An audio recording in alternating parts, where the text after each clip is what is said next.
Good evening. The relentless rain, which has soaked much of the south for the past month, is now more than just an inconvenience. It's putting large areas at risk of flooding. The Environment Agency has warnings in place for parts of Surrey. The River Bourne has burst its banks, flooding roads and gardens and threatening homes. People in the area are watching the rising levels anxiously, knowing they've been through this before and the terrible damage could be about to happen again. Here's our correspondent, Simon Harris. They're the signs that ring alarm bells in Chertsey, and with good reason. A park bench and litter bin marooned in a growing lake. A children's playground submerged, and gardens fast disappearing underwater. The River Bourne has begun to overflow and groundwater levels are rising, forcing the Environment Agency to issue a flood warning. We had torrential rain, sort of consistent torrential rain, and falling on what was already very saturated ground. It's just come over and hasn't gone down again, but it's been getting progressively worse over the last few years again, which is frustrating. At the back of everyone's mind is the Great Flood of 2014, when the Thames and its tributaries burst their banks. Chertsey was in the front line as the water poured into homes, forcing a mass evacuation and insurance claims running into hundreds of millions. Ben Spencer, the local MP, believes the Environment Agency hasn't done enough to cut back trees and bushes on the riverbanks, making the Bourne prone to flooding. At the moment, the river's coming up fast, but it looks okay. It's rained over the last 24 hours. I understand there's more rain forecast, so really it's just hoping and praying for a bit of sunshine, give it time for this water to get down. Michael has lived next to the Chertsey Bourne since the 1960s. In recent years, he's become used to the winter floods in his garden, but it didn't used to be like this. They used to come up with an aluminium boat, 3 blokes, and they'd trim up the sides, overhanging branches, put it in the boat, and then take it back to their on-off point. But you don't see that no more. For anglers like Darryl, the rising water levels are a mixed blessing. The Thames, not far away, has become too full and too fast-moving to fish. The Bourne is really high. I can't recall it being this high before. But for anglers, it's a good thing, because when the small rivers rise up, then all the fish move out of the big rivers and they move up into the small rivers, which is better for us. But it is completely flooded everywhere at the moment around here. Tonight, the Environment Agency denied it could have done more to keep the River Bourne clear. It also said the maintenance of riverbanks is the responsibility of property owners whose land adjoins the waterway. Simon Harris, ITV News, Chertsey. Let's speak to Sally now about what's going on. Sally, we're not imagining it, are we? This has been a very wet winter. No, you're not imagining it at all. Greater London has already seen more than its average rainfall during the winter, and we've still got a few weeks to go. What's been going on? Well, I want to show you this graphic, and you can see that we've had a large blocking area of high pressure to the east of the UK. Alongside that, we've had a strong jet stream to the south of the UK, and the combination of those two things meant that we've had low pressure system after low pressure system piling into the UK. Low pressure equals unsettled weather and rain, and so that's why it's been so wet, and really it's been like that since New Year. Is it going to change? A brief respite this weekend potentially, but not essentially. We've got more low pressure to come. I'll explain more and where I am at the end of the programme. I'll see you in a bit.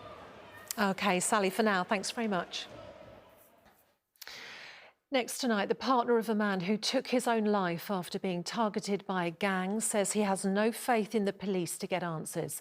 Last week, Hertfordshire police were told to reopen their investigation into the death of Scott Goff. His partner believes the force did not properly look at the risk. The 56-year-old was blackmailed, and allegations other gay men in the area may have been targeted. Helen Keenan reports. Scott Goff took his own life. His partner says it was because he was targeted by a gang using the dating app Grindr. Hertfordshire police closed their investigation into his death, but have been told now to reopen it because they should have looked into if he was being blackmailed. Cameron, his partner, told us today he doesn't have confidence in the force. It's like asking them to mark their own homework, really. Are they going to do a good job second time round? From the closure of the case, I think was the beginning of many letdowns. I think I had 7 weeks of trust of them hopefully getting somewhere, doing something with it. But really it was kind of left by the wayside by the sounds of it. Why do you think the police didn't investigate this fully? I just think it's lack of care and interest, but I also think they're incredibly homophobic. It shouldn't be a shock to them. The Met's been, called as institutionally homophobic. It's there and it exists. The 56-year-old died the day after 6 men aggressively knocked at his door in March 2024 and left a note demanding the keys to his car. Cameron was the only one home at the time. I said, "What do you want? Who is it?" But in that point, I was obviously so nervous myself. It was sort of me against 6. And they sort of said to me through the door they were leaving a note on the doorstep. And the note was looking for the white Range Rover with the registration plate and a mobile number, in your best interest to phone us. Hertfordshire Police have confirmed the phone number on the note was being investigated, relating to victims being targeted using the Grindr app, but that there was no evidence found of Scott communicating with it. In a statement, they offered their condolences and sympathy and said the constabulary is seeking an independent review of the original investigation to confirm all lines of inquiry are being pursued.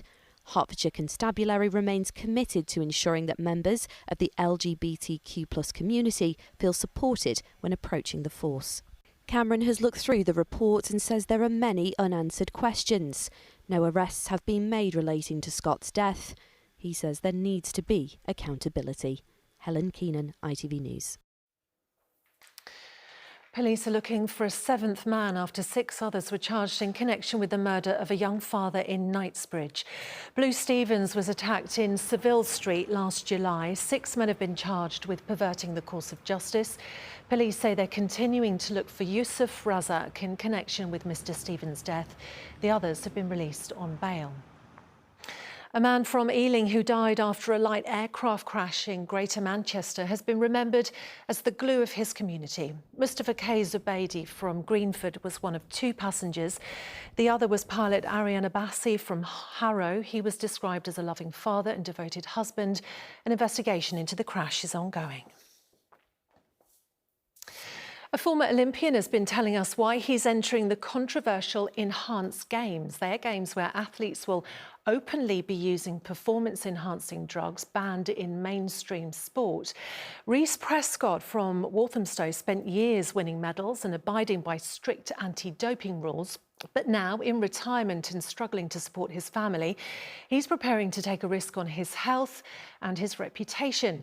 Antoine Allen joined Reece at a training camp in Abu Dhabi.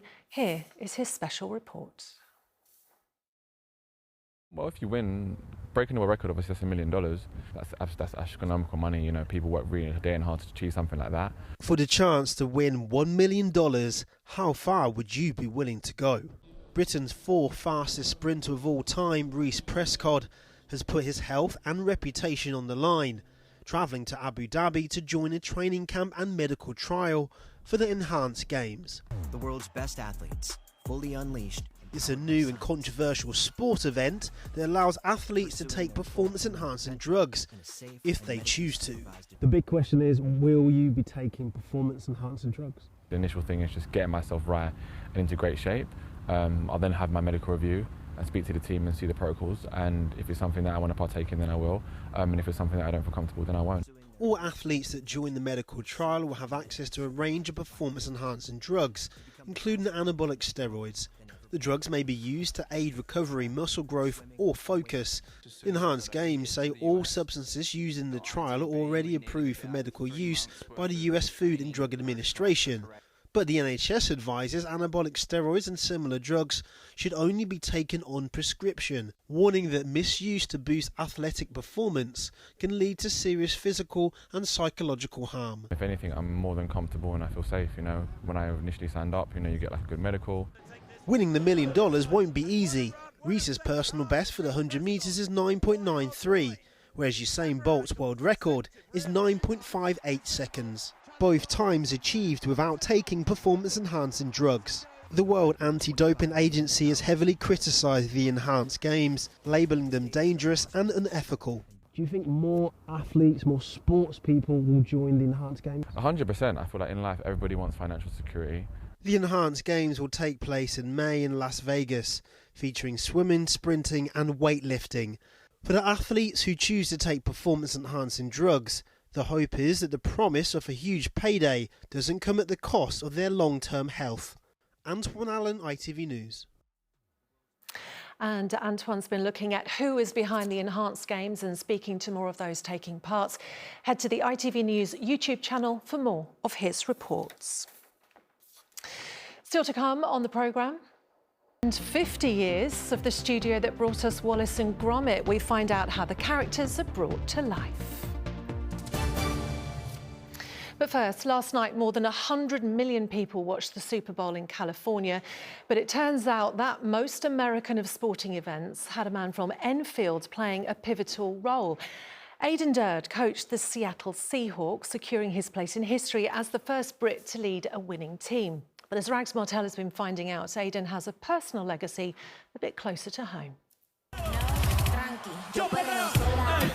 On America's biggest sporting stage, Bad Bunny and Lady Gaga danced and sung. But from the sidelines, it was a coaching defensive mastermind from Enfield that stole the football show. The only North London accent in the room. Thanks very much, guys. A lot of pride. To come from London and be here and be in front of you guys, I don't take any of that for granted. I'm proud. They say defence wins Super Bowls. Reigns above them all. And Aidan Durd was in charge of the Seattle Seahawks, the first British coordinator in NFL history to win it. My oldest son called me in a week and he was like, my bucket list was going to see the Super Bowl, and I got to see my dad in the Super Bowl, and I was like, that's the coolest thing I've heard in a long time. Watching back home in London, his former teammates. What he was here is the same guy who he is in the NFL. As he said, he'll always say, it's like the standard is different, but the way he coaches, the way he is, he's the same guy. British coaches don't normally get even close to Super Bowls, but Aidan grew up in Enfield, joined NFL Europe as a player, and then coached the London Warriors. He only moved to the US in 2014 as an intern coach for the Dallas Cowboys. And he's helped others get to the top too. Aidan was coach and mentor to F.A. Obada, the British-Nigerian American footballer who was left homeless in London's streets as a child. He's poured so much into me. What he's accomplished is unheard of, you know, and he still hasn't reached his peak. Like, I see him one day becoming a head coach. And in victory, gratitude to his mum back in Enfield. Thanks. My mum's done everything to get me here. That was her sole purpose, and she done it. And once the Seahawk party ends, Aidan says he's coming straight back home to celebrate in London. Thanks, Martel, ITV News. Now it is, if you can believe it, 3 decades since the huge success of Mysterious Girl. Peter Andre has had so many iconic hits since, and he's about to release a new album featuring those former number ones and some new material. Before I chat to him, have a listen to this.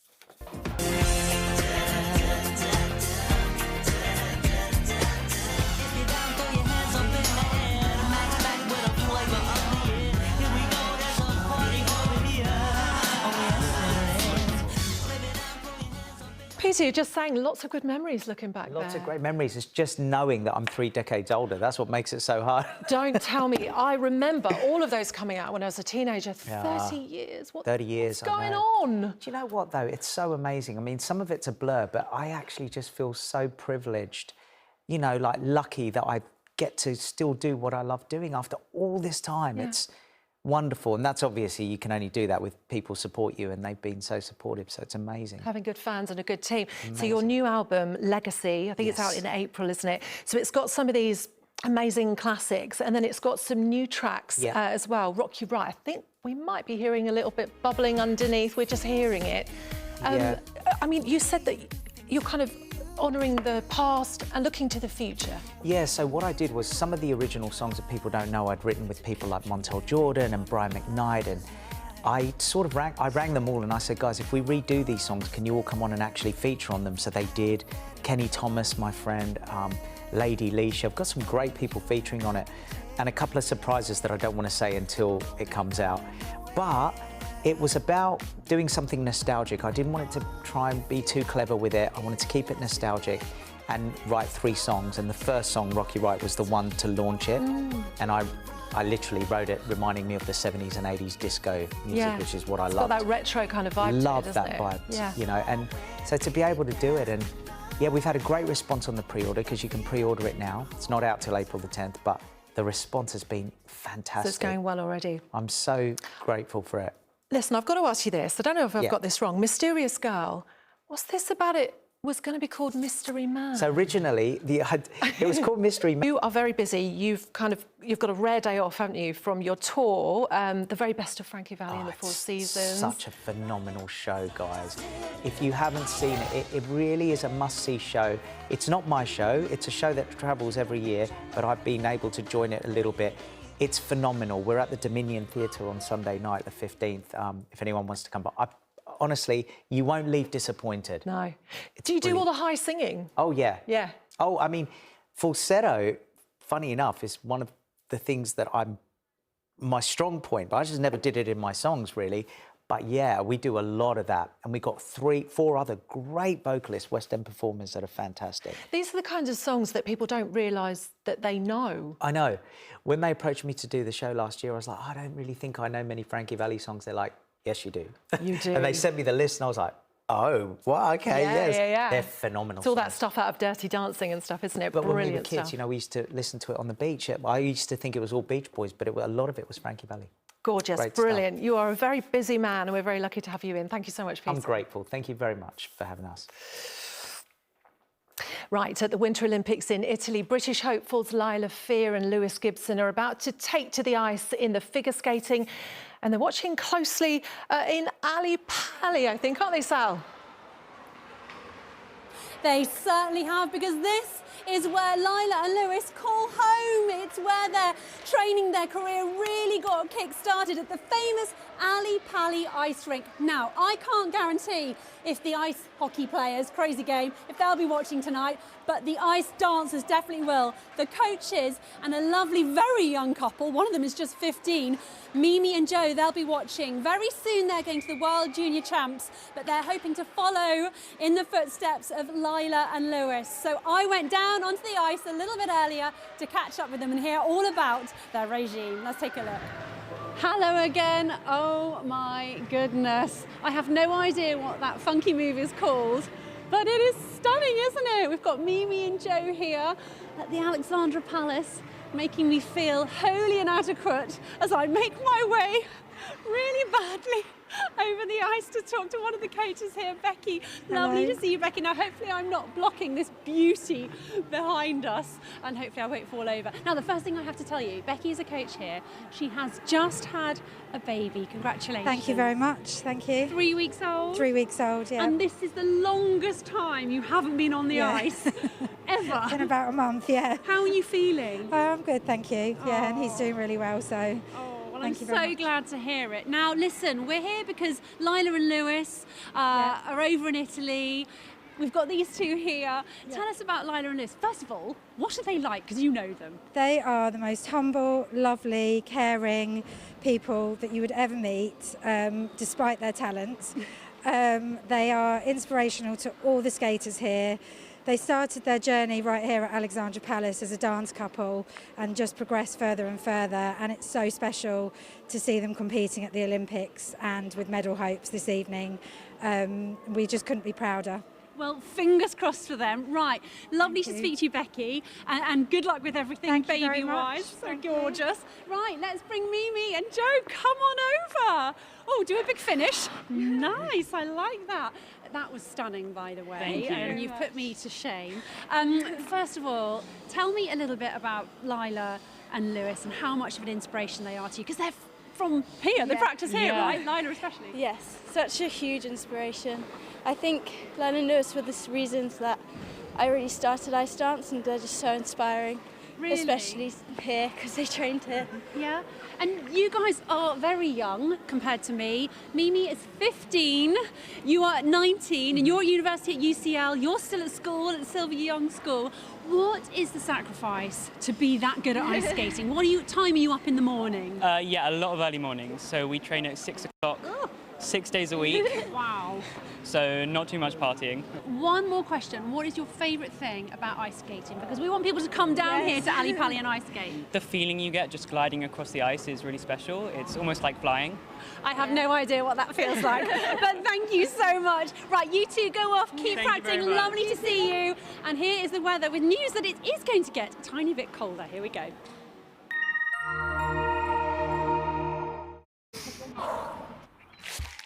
Come rain or shine, Octopus Energy sponsors ITV London weekday weather. Hello again. I hope you've had a lovely start to the week. Despite our slightly grey weather, I managed to stay dry today. I wonder if you did. We've got more rain and showers in the forecast to come. When it is dry, and there is dry weather around, it is still pretty cloudy. But as I said earlier, as we get to the weekend, we are looking at some slightly brighter weather for Saturday in particular, but it's also going to be colder. Let's take a look at the pressure chart, and once again you can see that low pressure is dominant. We've got one system after another coming in. We've got that blocking high pressure out to the east, so we're stuck in this rut still. But a little ridge of high pressure on Saturday, hoping to change things for a short amount of time before low pressure returns. So onwards with tonight. There is rain moving through. It's breaking up as it comes through, but still some out there. By the end of the night, the odd bit of piece of rain around, and quite a lot of low cloud, some mist and murk, even some fog. It won't be too cold by the time you get up tomorrow morning, not too chilly, but it is going to be a grey, dull start to the day, I'm afraid. And it might be a bit damp for some of you. Some of that mist and fog a little bit slow to clear. There's further chances of showers throughout the day, maybe a slightly higher chance of catching a shower tomorrow than today. But like I said, still some dry weather in the mix, and temperatures above average, highs of 10 to 12 degrees. For the evening, if you're heading out, you can see once again another band of rain coming through. So hold on to your umbrella and keep hold of it for Wednesday and Thursday, because we're not quite done with the rain. Still tricky to pin down the details, so keep an eye on the forecast. But if you are looking for a bit of sunshine and some drier, cooler weather, Saturday is your best bet at the moment. That's it from us all here. Still upright, hallelujah. I'll see you later on. Cheerio. Octopus Energy sponsors ITV London weekday weather. Thanks, Sally. And finally, from sketch to screen, a chance to step inside the world of Wallace Gromit and Shaun the Sheep. To celebrate 50 years of Aardman animations, the Young V&A is hosting an exhibition showing how some of the iconic characters are brought to life and how you go from clay model to Oscar statuette. Carolyn Sim has been to see. It's an iconic piece of cinema history, the high-speed train chase in the movie The Wrong Trousers. And all of the skills and planning that goes into creating a scene like this is the theme of Young V&A's latest exhibition. They do so much planning at the storyboard stage, and they do all their editing, and they lock down their story at storyboard. So this here, as you see it, is the full story of the train chase. 150 original items from Aardman movies are on display, with a chance to delve behind the scenes and discover that everything in stop-motion films is physically made. The ship in the film The Pirates is a real-life model. It's the largest kind of set that Aardman have ever made. And actually to bring something of this scale into the galleries is amazing. It really kind of is quite a kind of special thing to see in the galleries.